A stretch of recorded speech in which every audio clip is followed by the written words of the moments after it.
The bar was quiet, and for the first time in days Nanos allowed himself to relax. Dansksi would soon be on his way to Primasegma. As he scrolled through his phone, browsing the latest bounties, a nagging feeling crept in. He was being watched. He looked up to find Ven standing in front of him, absent-mindedly drying a glass on his apron.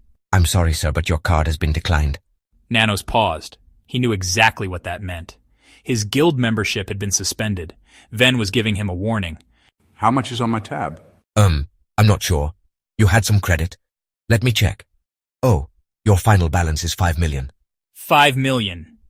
Nanos froze. Dansksi was definitely connected. He needed to disappear before word got out. In his line of work, it was always a risk. Sooner or later, one job would land you on the wanted list. Here, take this. Ven said, sliding something across the counter. Thanks. Where's the bathroom? Round the back. You'll have to use the disabled toilet. The gents is out of order. You'll find what you need in the medicine cabinet. Nanos nodded, leaving a handful of credits on the bar. The disabled toilet door was heavy. He pulled it open, wondering what was waiting for him inside. Ven took the credits, placing them in the till. The sound of a scuffle snapped his attention away. 3 figures stood in the doorway. Kal Rakesh led the others into the bar, his cybernetic eye humming faintly in the dim light. His long coat swept behind him, a heavy blaster resting on his hip. Beside him, Jek's Sorn loomed, broad-shouldered and scarred, his metallic arm hissing with each movement, armor dented from countless battles. Zed followed, lean and wiry, his visor flickering with data as his fingers hovered near a custom pulse pistol. A sly grin hinted at either a quick hack or a sharp remark. The room fell silent as the bounty hunters crossed the threshold. Can I help you? Ven asked, keeping his tone steady. Nanos, we know he's here. Just hand him over and we'll be on our way. I'm sorry, Nan who? Ven replied, unamused. Rakesh grabbed Ven, pulling him across the bar. Don't play games, Ven. We know he's here. You don't need to get involved. The bar echoed with gunfire. Zed fell backward. Rakesh shoved Ven away, clutching for his gun as he did so. Jex returned fire.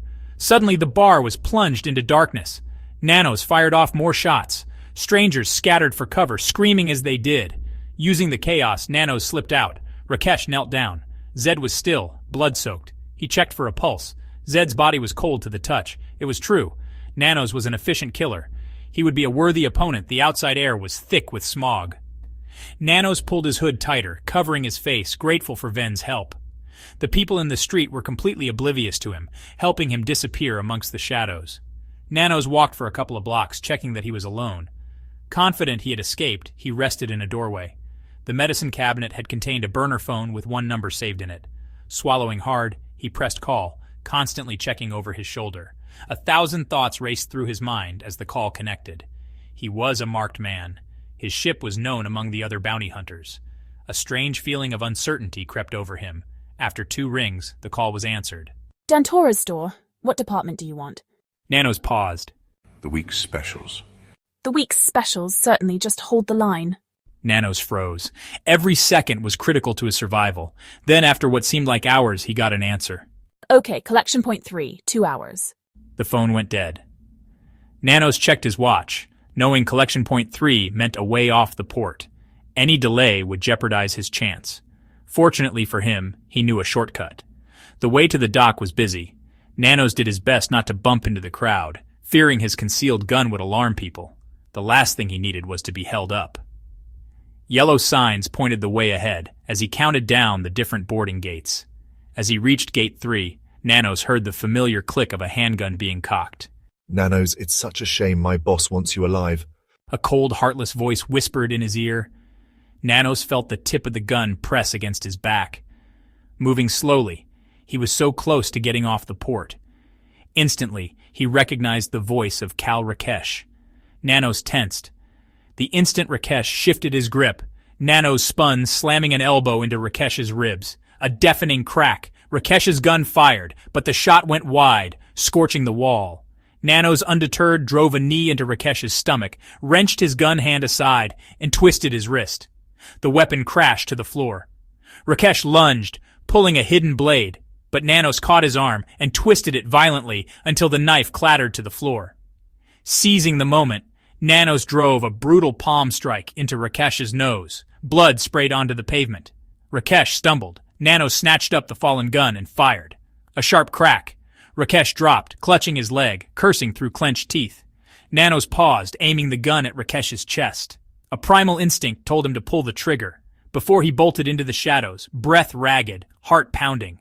Pausing to catch his breath, Nanos saw flashing blue lights ahead. He'd have to find another way to Bay 3. Noticing a shadow that didn't belong, he crouched low, creeping around a parked car. Clutching his knife, he steadied himself, waiting to strike. An athletic woman walked past. She was clad in black leather, her movements swift and controlled. Heart pounding, Nanos leapt forward, tackling her to the ground. In one swift motion, he pinned her down, knife pressed firmly against her throat. You're being played. Lyra? Nanos dropped the knife and backed up. But I thought you retired. I have. This is personal. Nanos stared at her, expression blank. I'm not on a job, not for the guild. The situation with Dansksi has escalated. He was attacked in prison. What's that got to do with me?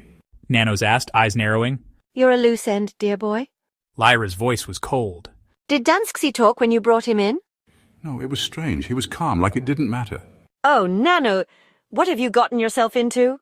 Bay 3 was still a block away. Nanos had an idea. If he could shake Ven and the other bounty hunters, he might still have a chance. Lyra agreed to his plan. As they moved, Nanos glanced at her. Retirement, huh? Lyra smiled. You know my trademark is disguise. Bay 3 departures was just ahead, but between them stood additional security measures. Lyra put their plan into action, convinced Rakesh was nearby, tracking Nanos. As Lyra approached a security guard, she overheard the name of the person in charge. Detective Sanderson. It worked. Nanos watched as Lyra played her part to perfection. As planned, additional security was called in, making it impossible for Ven to make a move. Having passed over his weapons to Lyra, Nanos went through the final security check. Ignoring all the duty-free shops, Nanos headed straight to ticket collections. He glanced at the receptionist, noting her green uniform. She didn't seem to notice him, so Nanos faked a cough. Nanos, I presume? Yes. Nanos nodded, keeping his tone steady. The receptionist looked up and gestured for Nanos to move closer. It's not the guild, Nanos, it's your former mentor. I don't have time to explain, but your ship is on the other side of the gates. There's a contact waiting for you on Oblar. Nanos wanted to ask more questions, but he was ushered away.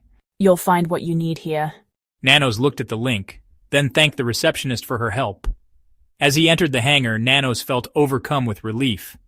Ven must have called in some big favors. Before him stood his personal ship, the Celestial Kestrel. Grateful to see his old friend, Nanos didn't waste any time. He climbed on board and began preparing for launch, thundering to life. The receptionist watched as the Celestial Kestrel departed the port. The package has been sent. Well done, Sarah. You can inform the guild. I won't be needing their assistance any longer.